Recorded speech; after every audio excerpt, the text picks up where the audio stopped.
The Chilean water crisis.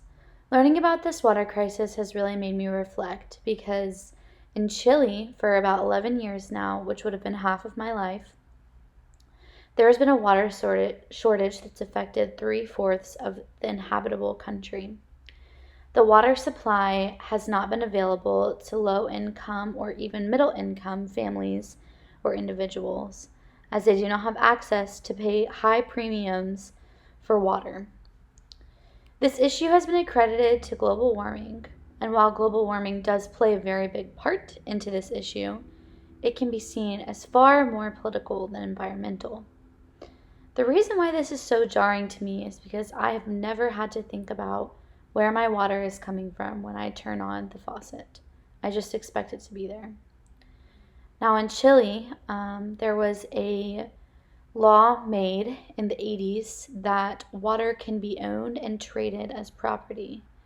So this water supply, this very limited water supply that Chileans do have, is owned by different companies in different countries. This water isn't even owned by Chilean countries.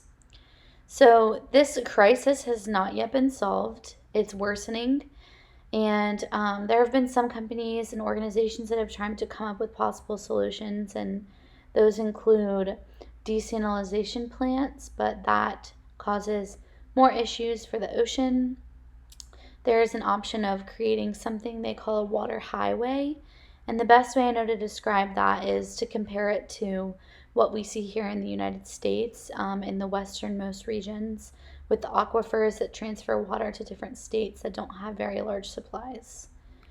One of the main reasons that this is happening, and you can see this photo right here of this cow on this barren land, is because Chile holds around, I think it's 80% of all of South America's glaciers, which is where a lot of water supply comes from.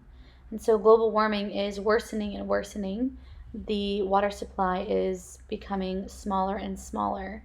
The demand is becoming higher and higher. And the prices, the premiums that these people have to pay, are also getting higher. So there is no solution yet, but this is a very serious issue that is both political and environmental. And there are many people working to solve it today.